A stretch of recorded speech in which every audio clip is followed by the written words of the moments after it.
we go in 5, 4, 3, 2. Welcome, everyone, to the Covenant Table podcast. My name is Steve Huber, lead pastor at Covenant Church, and I have several guests here today. Yeah, Josh Bundy, adult ministry pastor.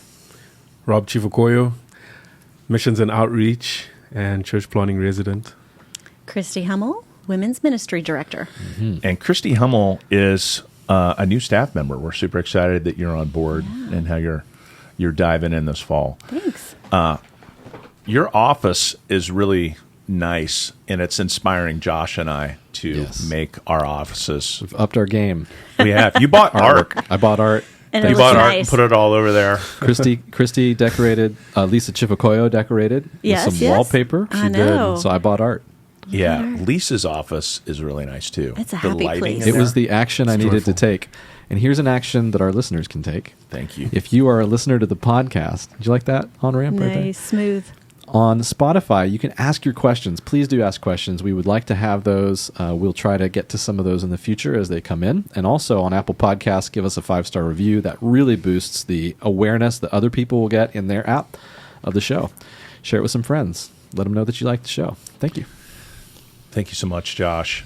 So this podcast is a little bit different. We're going to be talking about a psalm before I've preached it. Mm-hmm. So I haven't preached a sermon here at Covenant. You haven't heard it. We're just because of schedules and whatnot, and because Tanner and Pete are away scuba diving next week. We're recording this podcast this week. Thank you, Tanner and Pete, for your help with this podcast, holding it down in the booth.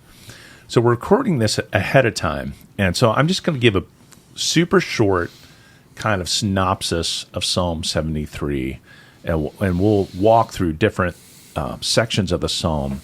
But this is a psalm that's really honest. I said a few weeks ago at the beginning of the series, the psalms are more honest than people. And a lot of the writers of the psalms are honest about things that it's surprising how honest they are. He admits that his perspective, Asaph, who wrote the psalm, admits his perspective was way off. Mm-hmm. And he shares his journey, his story. Truly, God is good to Israel, to those who are impure in heart. But as for me, my feet had almost stumbled. My steps had nearly slipped. And he says, for I was envious of the arrogant when I saw the prosperity of the wicked. And he basically shares, look, I looked at these folks who do not follow God, acknowledge God, thank God, and from what I could tell, their lives are awesome. A word repeated in the psalm a number of times is the word for heart. Heart is a word that's mentioned 6 times in the psalm. That's where the action is, your internal world. And for our listeners, this is the heart is our interior life before God.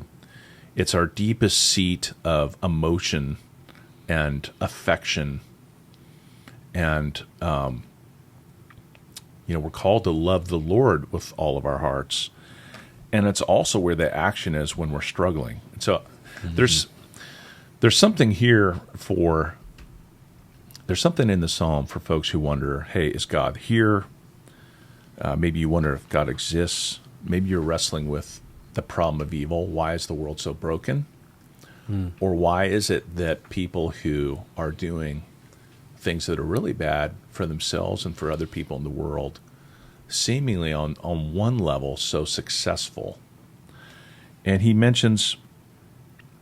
Asaph mentions that he was envious of the arrogant.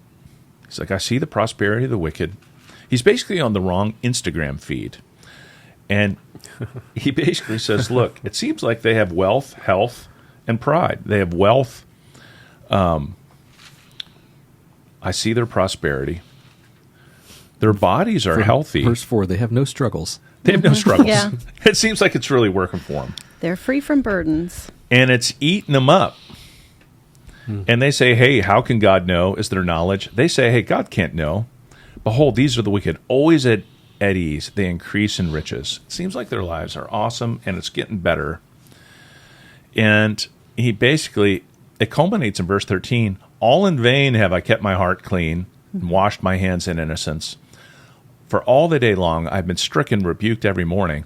Hey, I'm trying to do the right thing, and I get beaten down. I get held back. I get failed to grade. And then he says, verse 15, if I had said, I will speak thus, I would have betrayed the generation of your children. Hey, here's a bad Sunday school lesson. Hey, kids, listening to God doesn't matter. It doesn't do much for you. Doesn't do much for you. It's all been for nothing. And he said, if I'd have said to kids what I was thinking inside, it would have been crazy. Mm-hmm. So that's like his first check. Like, hey, if I had talked like this, it would have, I couldn't teach. I couldn't share that with children. That'd be awful. I would betrayed the generation of your children. But that's his first gut check. Okay, maybe I'm not on the right track here. Yeah.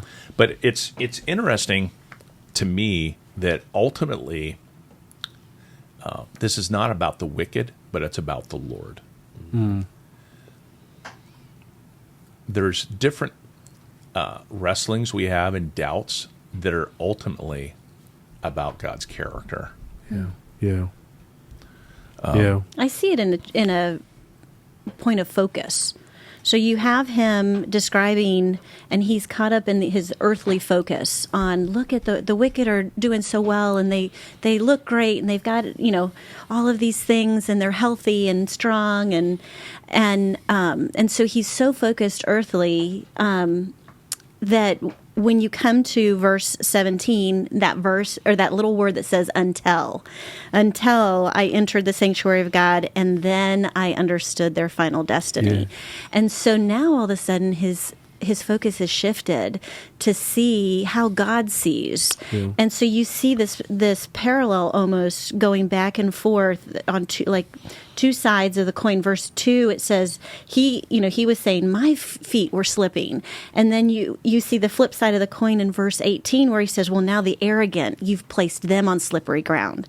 And then in verse 3, the wicked, they're so prosperous and nice. Flip the coin, verse 18. Now the arrogant will be cast down and ruined. Verse 4, the arrogant have no struggles. They're strong and healthy. And verse 19, he shows now that he's got a heavenly focus, they're going to be swept away by terrors. And so you see the flip side from when we're caught up in our earthly focus compared to when we have a heavenly focus. Yes. How that transforms how we see things that are happening on this earth. That makes the whole shift. Yes. Right there. He has a worship encounter. He says, I go to the sanctuary. I came to the sanctuary. Yeah. And we're going to talk about that. I wonder if we could back up just for a second. What are the dangers of being on the wrong Instagram feed in our hearts? Do we have time? Because he says hey, there's a gap between what God says and what he sees. Yeah, yeah. God says that blessed are the righteous. Yeah. That's Psalm 1, right? Yeah. Blessed are the righteous. And God blesses the righteous. And yet what he sees, it seems like the opposite has happened. Yeah. It seems like people are blow off God. Yeah. It's working for him on every level. Yeah. And maybe we could just pause for a second. What's the danger spiritually, metaphorically, of being on the wrong Instagram feed?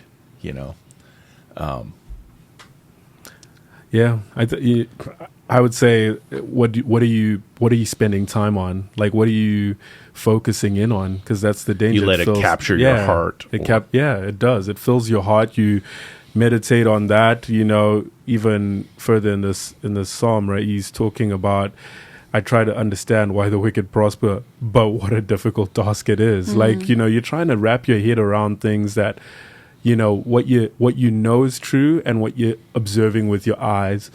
And, I think in illustrations and being from Africa, one of the best things that I've ever experienced is seeing the wrong Super Bowl winners on T-shirts back in Africa. It's got the champion logo, it's got it's got all the tags, but it's like they had the logos printed in case the team won the game. In case the team won the game, but then they had to ship them somewhere. And so in Africa, you keep going through that. The Bills are a dynasty in the 90s. Like you're looking the Bills at won 4 Super Bowls in the 90s. The Bills are just like they're killing it. Man. And it's like the wrong champion. Like you've seen it with your eyes, you've felt it, it's tangible, but that's not true.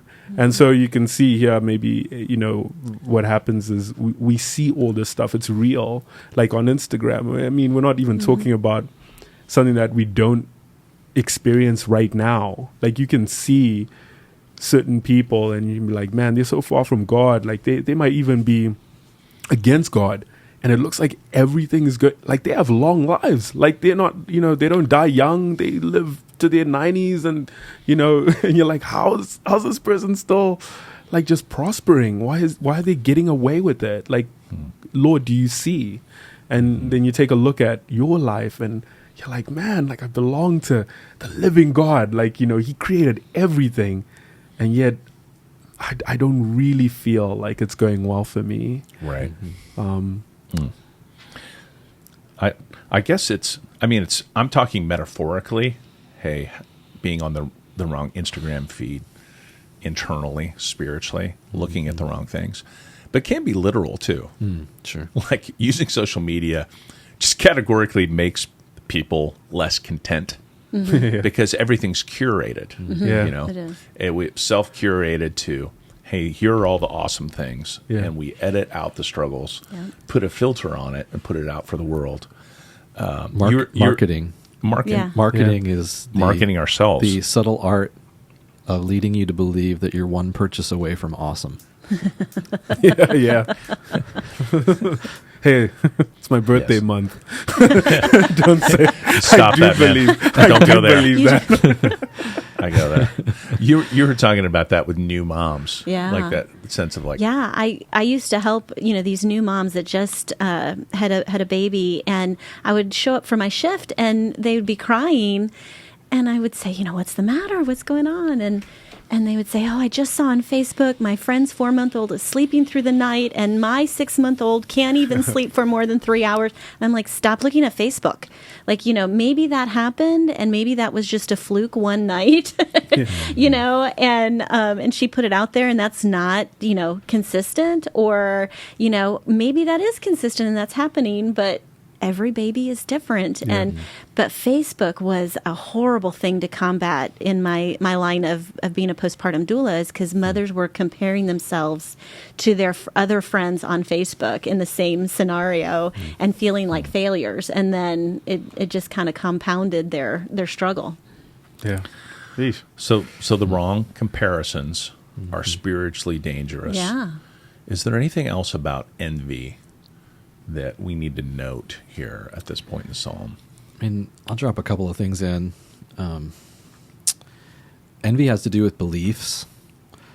So we don't always recognize the beliefs, but envy, according to psychologists today, is based on 2 beliefs. The first one is that you believe the other people have it. You could be wrong in that belief. They might actually not have it, but you believe they have it, and you believe you would be happier if you had it. Those are the 2 beliefs Interesting. that envy works through. It can be a great motivator. Envy and jealousy are not negative of themselves. They can actually lead you to do a lot of things, like examine your beliefs and ask, is God enough for me? Yeah. So it can actually motivate you to great things, but it can go bad. It can turn into pleasure at others' harm, trying to bring them down a couple notches, things like that. And so the Bible actually warns us, about that. Like James 3, James says, if you harbor bitter envy and selfish ambition, don't boast or deny this truth. Such wisdom, and the modern versions put that in quotes to let us know it's not really wisdom. Such wisdom does not come down from heaven, but is earthly, unspiritual, and demonic. I think that's strong language. That's strong. To say that it's demonic and evil, people today don't generally like to call things demonic and evil. That's a little bit too hard of a sell. But where you have envy and selfish ambition, you find disorder in every evil practice or basic practice. is actually more literal, the Greek. It's like, it's just basic living. You made a joke about that in a recent sermon, Rob. It's like, young people know what basic is. It's not good. It's not desirable. And so I think here's the takeaway is like, what comes from it? If it turns bad, it turns into things like taking pleasure in others' pain, or denying that what they've done or what they have is any good. And I don't think this psalmist would say that having health or wealth or any of those things is actually bad or wrong. He actually wants those things. But he's really wrestling with, is God faithful? Does God love me? Is this fair? Is this just? Is it right? And those are the kinds of questions that envy and jealousy, bring to the surface of our hearts. Am I being treated fairly? Yeah. Yeah. In some ways, envy is an opposite of thanksgiving. Yeah. And coveting is one of the 10 Commandments.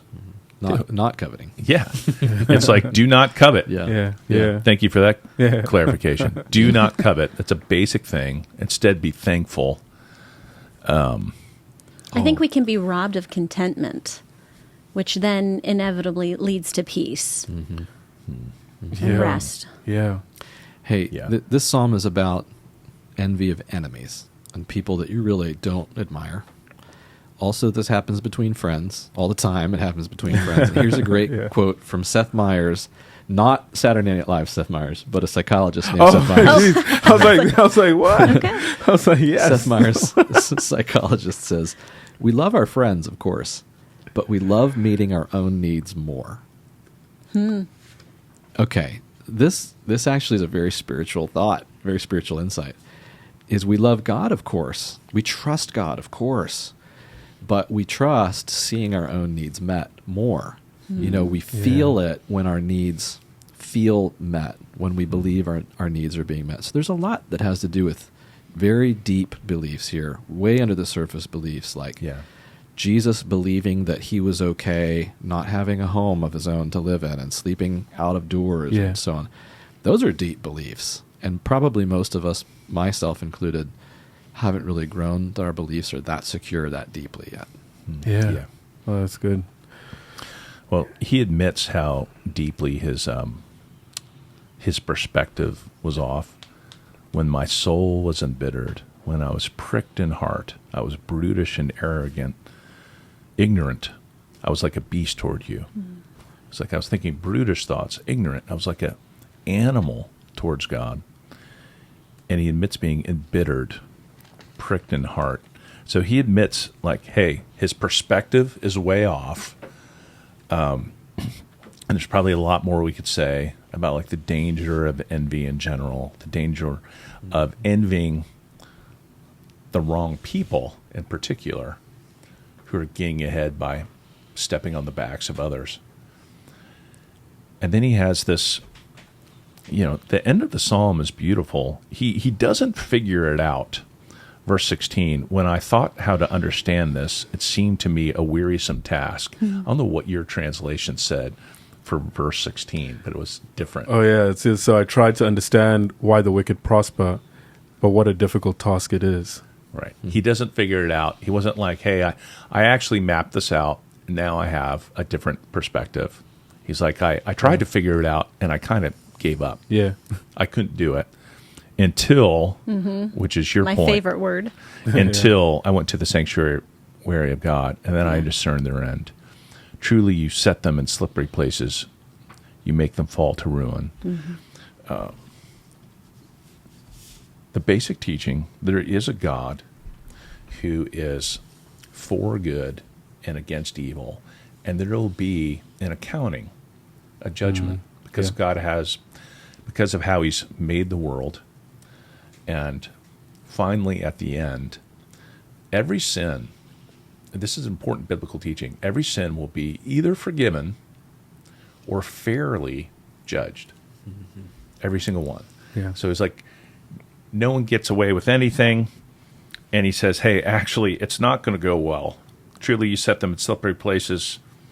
The Lord is going to arouse himself. When you rouse yourself, Lord, you despise them as phantoms. There's probably something here, for what happens to the gospel when we filter out God's hatred of sin on our like picture of God? I'm thinking of like an Instagram filter.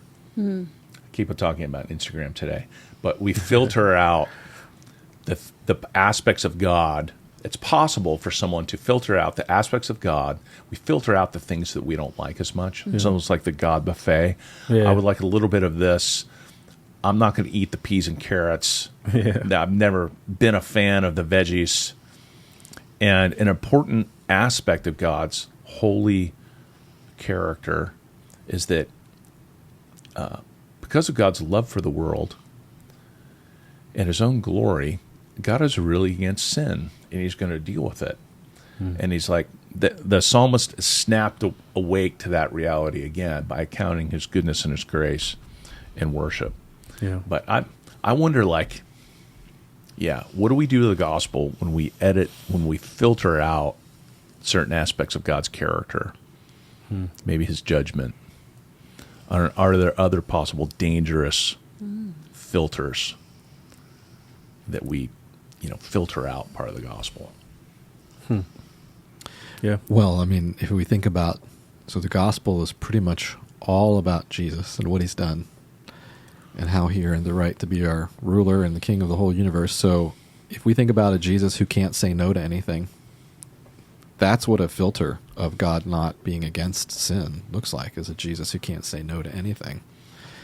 That gets scary pretty quick, The idea of anybody who's a leader or aspires to leadership or to teach others who can't differentiate between something that's good and something that's bad. Everybody believes that there's certain things that are wrong. Whether you think those are eternal truths and they come from a God, or whether you think those are like society has made those things, you still believe them pretty deeply, that there's certain things that should not be, and you're going to say no to those things, and you want others who are influencers to say no to those things too. And we may all disagree on what those things are, but man, a person who can't do that at all is of no help. Correct. And so that idea of Jesus, who's just unconditional grace with no differentiation between good and evil, doesn't even make any sense. No. I think one way to think about it, so like the cross of Jesus, we see both God's grace to forgive sin, but we also see God's wrath against sin. Yeah. Yeah. We see God being against sin in such a definitive way, he has to pour out holy wrath on a son. That's the price for forgiveness. So we see both God's holiness and his grace in the cross of Jesus Christ. Yeah. Yeah. And the difference between how that feels and what someone might expect God's blessing to be, like Rob was saying something just a minute ago about how when things sound one way and they, it sounds like God will bless me, but the experience feels different. Yeah. I can't remember your exact word, but you were talking about like these senses betray us. Like one sense says one thing and the other sense says the other. Yeah.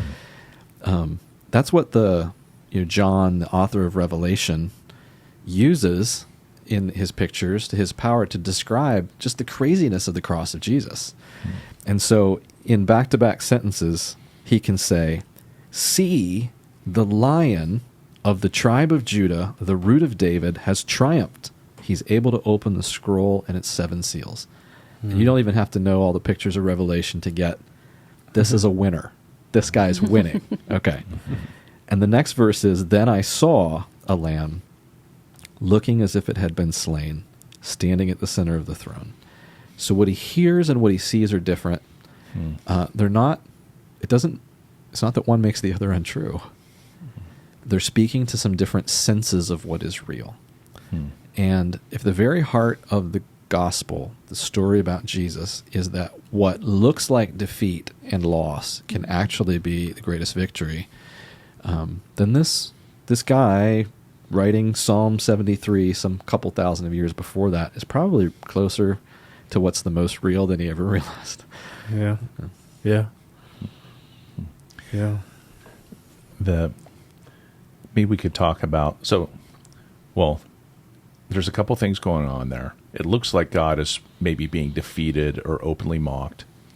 Asaph realized that's not always going to be the case.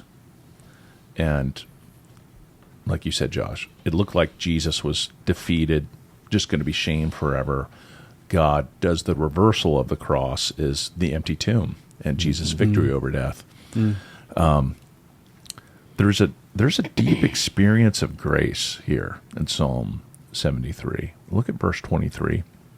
He admits, look, his perspective is off. His soul's embittered. In verse 23, he says, "Nevertheless, I'm continually with you. You hold my right hand. You guide me with your counsel. And afterward, you receive me to glory. Whom have I in heaven but you? There's nothing on earth that I desire beside you." There's grace for him when he was embittered. He talks about, man, my perspective was off. He was thinking these dark thoughts towards God. And yet, in worship, God brought him back and meets him. And the presence of God, I'm continually with you. You hold my right hand. He feels corrected by God, yes, but really led by God. Like, hey, God hasn't abandoned him.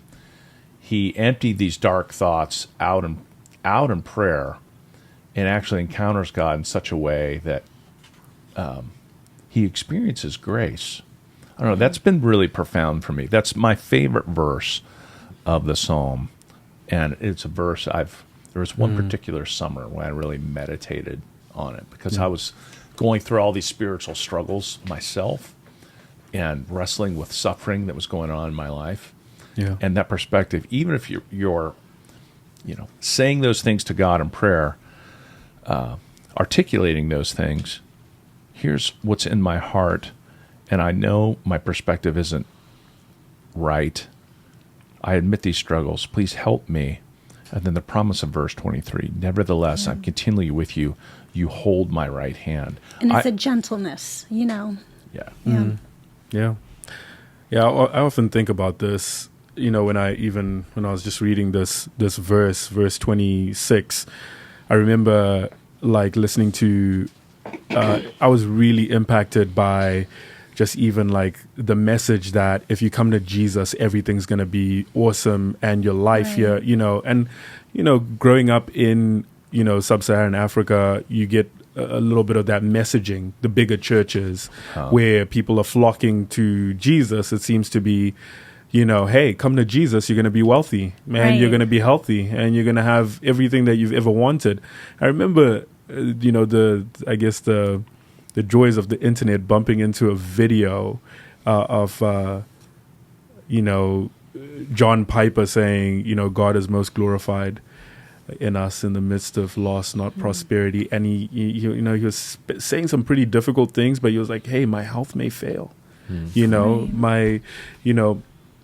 but Lord, you're mine forever. Like everything may go wrong. And I think the perspective shift even in this psalm is, well, have I been pure for nothing?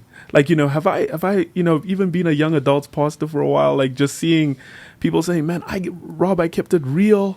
Like I followed the Lord, and, all these guys are playing games, they're getting married and I'm not, this feeling like, what's the reward for keeping things right? Why am I not experiencing the things, that these other people are experiencing when they've gone off in their own way? But then his perspective gets back to be like, yo, the most amazing thing here is I have God.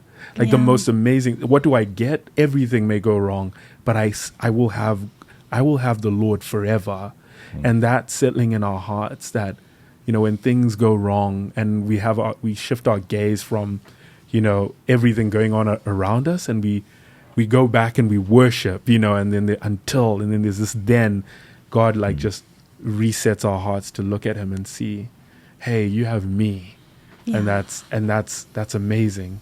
And it takes away, what's all this to you? All this stuff. Okay, the wicked prosper. So what? You have me.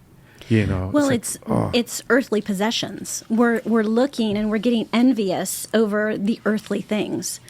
Rather than God providing us with our heavenly our heavenly goodness and our heavenly blessings. Yeah. Yeah, he doesn't say, "Hey, I'm continually with you." God says, "I'm continually with you. You hold my right hand. Therefore, I am going to be healthy and wealthy."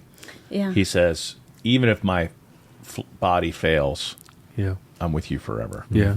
Because it's God our is the heavenly strength. treasures. Yeah, my portion forever. Yeah. Yeah. This psalm is certainly not about then getting it all, which is what you're Right. saying. It's Yeah. not about because I got my beliefs right. I'm going to have the car. It's now gonna I get work for me. everything. Yeah. Yeah. Which is a lot of times I think people mistakenly think that's what the book of Job in wisdom tradition of the Bible is all about. It's Yeah. like get your stuff back. Sometimes it does happen, like It can happen. it can. God can bless us with earthly things, the house, the clothing, the good job, things like that. Yeah. But that's not the basis of the promise. Right. Yeah. It's our earthly eternal life, our earthly it's our heavenly treasures and our eternal life that we're going to have at worshiping Christ in eternity. Yeah. Well, this is cool. I never thought school will come into play. But like it's like stuff we've just literally been going through last semester. Was like, how do you interpret In seminary? Yeah, in seminary. Like, how do you interpret Job, the Proverbs? What are they? The rule or the exception? Like, what's going on? And like you're saying, Josh, like you can read the book of Job and walk away and be like, well, this is exactly how it works out every time. And that's not what the word of God is saying in that moment, right? It's not saying this is what, if you had lost, well, you're going to get it all back at some point. God sees it and he's going to repay you. He's going to pay you back, and just to be even mindful of that we've heard messages like that at times, well-meaning, but then we receive that and then go to the Lord and say, okay, so as I read, this is what ought to happen in my life. And the Lord is doing, I think, even in the scope of our lives, just thinking about, like, right, it's defined like as a vapor, like it's eternity. Our lives are described as a vapor. A vapor, to eternity. Compared to eternity. So even if you had, like, an amazing long life of, like, it's still like a blip in the scope of eternity. Yeah. Like, what do I have? What's the treasure I've really found? I found something that's forever in the presence of God, and that is way more valuable. And this deal or no deal, it could go bad now, but look at what I have.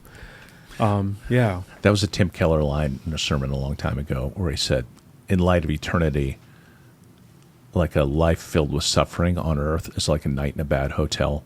It's like a night in a bad hotel compared to eternity, which goes on and on. Yeah. So there's that. Maybe we could talk about that a little bit. So the Proverbs do talk about the benefits of wisdom. Yeah. Like, hey, if we live wisely, work hard, save, things tend to go better. Yeah. You'll have money to share. You won't be in need. And there's a blessing for wisdom and the righteous. Yeah. The wise person. You teach your kids to honor the Lord, follow the Lord, pray to the Lord, seek the Lord. That's a blessing for those children. But then we can't then say, there can be a danger then to then say, God, I've done these things. Where's the payoff? And it basically reveals a heart. Like, do we want God or want his stuff? Yeah. And when things go south, hey, I've done the right thing, and I still got fired. Yeah. Yeah. And the guy who lied to get the promotion, Yeah. no one's found out yet. Yeah. He has the money. That's the kind of thing that Psalm 73 is real about, which is different than, your point of, like, how the wisdom literature can get us to think sometimes. Yeah, this Psalm 73 is probably just about Andrew Tate. You guys know about this guy? The phenomena of Andrew Tate? No. Have you heard about this personality influencer? I'm looking at Pete over in the booth. Do you know Andrew Tate? Of course, yeah. I mean, young men everywhere know about this guy. He's like a British American kickboxing. He was on some reality TV. I can't remember which one. I mean, he's not my influencer. I've just become aware of him. Here's the bottom line. He's like probably the pinnacle example of a person who believes he literally has everything. All the I mean, he has money, he has houses. He openly brags about how many women he gets. Like, he talks about it in that way, like, you get women. And he's just very bold and open and brash about it, where he's like, if you got to check the boxes when you made your deal with God about what kind of person you were going to be when he put you in somebody's womb, and you got to pick, like, rich or poor, gets the girl, doesn't, this, that, successful, not, strong, handsome, or not, like, you check every box that I got. So you all want to be me. Like, that's his whole message. Wow. That's what he says. What's he trying to stir up? Is he telling young men how to be? Like, what's his message? He does a lot of videos where he says, like, to young men, it's a lot of more like traditional relationship values that I see, at least when I scroll through like YouTube Shorts. A lot of his stuff comes up for me, and he'll say, like, I mean, in modern times, today's times, it's questioned, I guess, just mostly because of the way he says it. But a lot of his stuff is geared towards young men, like boys turning to men. Like, what's traditional? What's the traditional value that's being tapped? One I saw at the gym yesterday, I was just scrolling through, and it came up was he said, I tell my girl and every day to bring me 2 coffees. Most days I'll only drink one. And one day she questioned, like, I just pour the other one out, because I don't usually drink it. Sometimes I do. And he's like, one day she questioned why I spend all this time making 2 coffees. And he's like, my job for you is if somebody comes up and slaps you or says something to you or threatens you, I will give my life to protect you. I will die protecting you. So when you compare the 2 jobs, like as a provider, a caretaker, like he's like, I'll be your protector. He's like, I will die for you. And he's like, I'm just asking you to make me a coffee.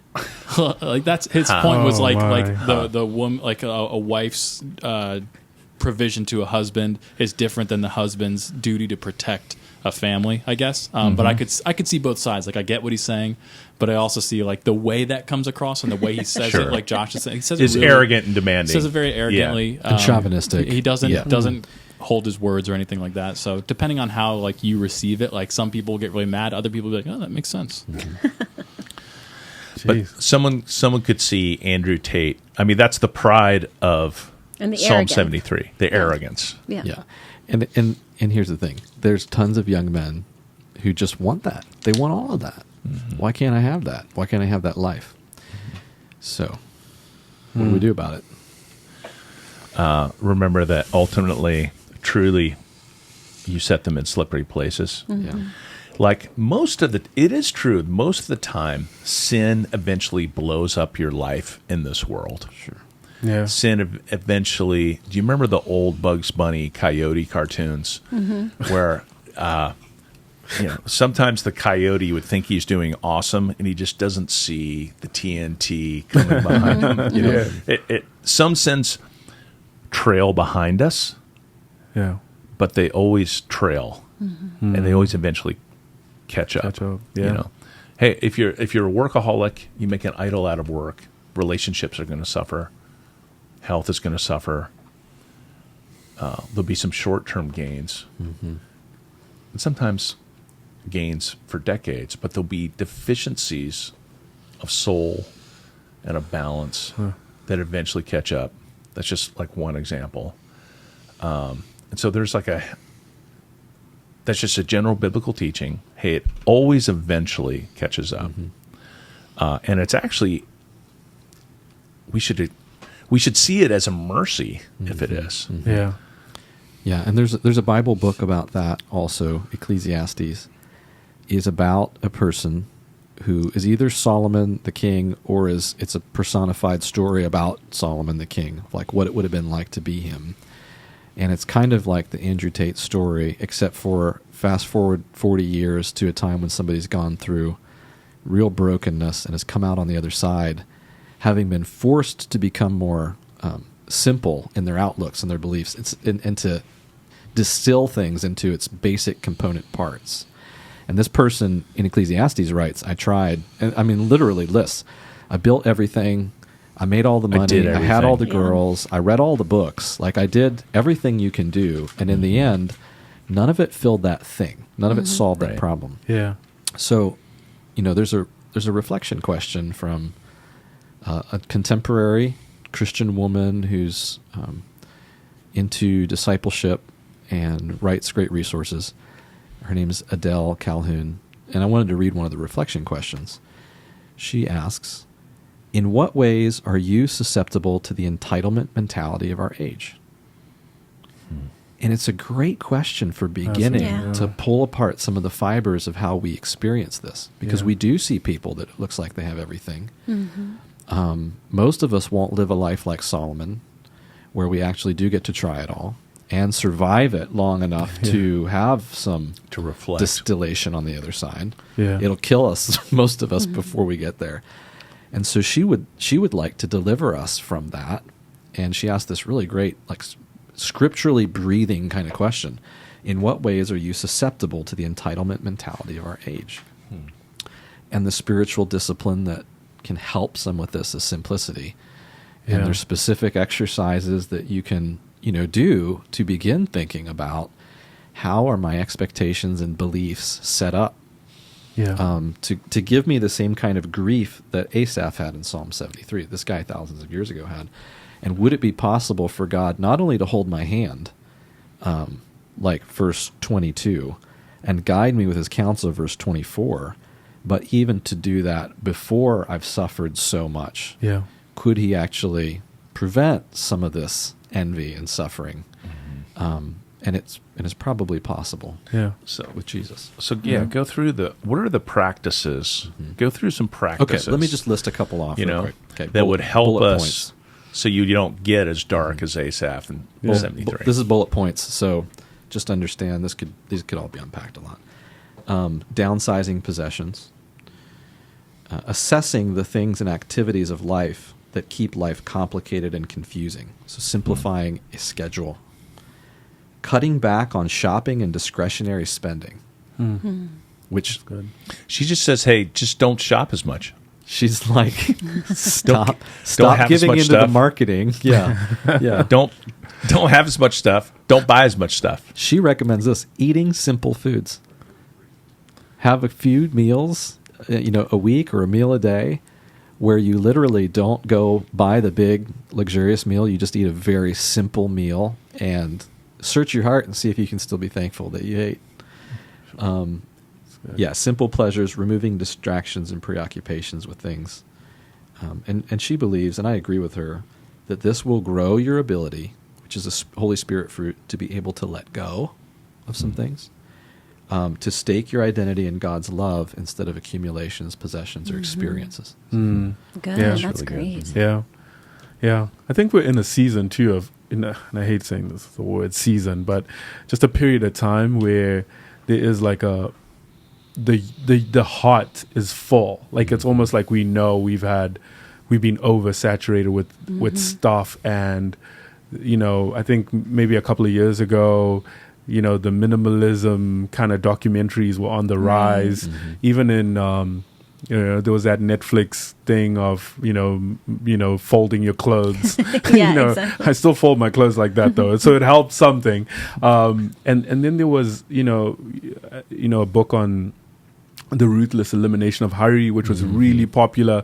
And because I think our hearts understand where the root of discontentment, like we understand where, I think envy and jealousy and comparison and all these things, they are dark things in the sense that when we are taking them to that other place, much like Asaph here, we don't feel good. We don't feel good in general because all day you're thinking about these things and these practices of going, hey, spend less, live simpler, and find, there's this really good book called Affluence Without Abundance, and it was written by a guy who spent time with the lost of the San, like this tribe in like the Southern Africa, and it's like these guys didn't have the stuff we have, and yet they were so so happy, full, joy. Their community approach things very differently, and so it's just like all these things, even outside of Scripture, in just our lived experience in the world. Like someone doesn't have to even read this to know, geez, I have too much stuff and I'm drowning in it, and it's creating in me a heart that is just constantly looking for something to fill that space. Yeah. It's in some ways it's not surprising that there, in the West and in America, we have so much stuff that there are some counter movements. Hey, you'll actually be more content with less. Yeah. But for Christians, a discipline of simplicity, a lifestyle of thanksgiving. Yeah. And I had a guy say to me years ago, I've never forgot it. He used the language of seeking to be content in your script. Like, this is the lane God's given me to swim in. This is what God's given me to do. It was really helpful because the church that I planted in the neighborhood, particular neighborhood in Philadelphia, in the river wards of Philadelphia, there was all these geographical barriers. It was highly transient. People move in, live there for a few years, then move out. A highway separated us from Center City. You go over to Jersey, there's the bridge. You have to pay $6 to come back. It was so geographically kind of contained and small, and was super expensive. And I would look at, I was like, oh, I didn't realize all these factors. And I looked at the fruitfulness of other churches and other places. This happens to pastors in ministry. You look at someone else's ministry, and I remember a guy. He's like, "Yeah, my church bought the school. It was great. We bought the school. And we have all the space to use in our community. It was less that I had to pay for my house. I was like, I had to pay like $300,000 something for this house that I bought in 2006, which in Doylestown is like a free house. That'd be like the cheapest." Which is another discussion. But that the desire, it was really good for my soul to pray regularly to God. You've given me a script, and I want to live in it.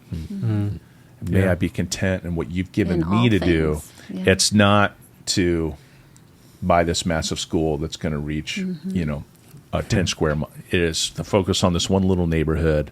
And by God's grace, we're able to, it's a relatively small church with a couple hundred people. We helped plant a bunch of other churches. And that was part of our script too.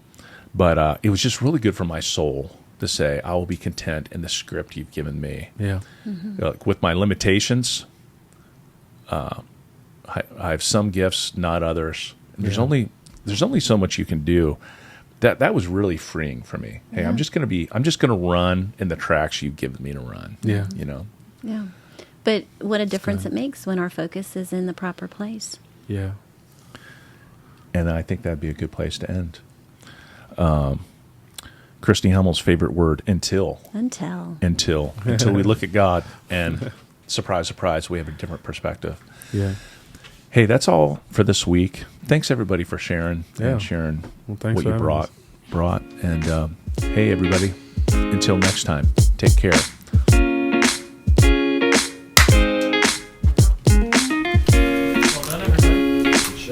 Yay.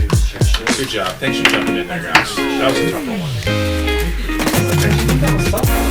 I think that's a good one. Really? I think people are going to like that. You think? I always have a sense that, like, I want to wait the last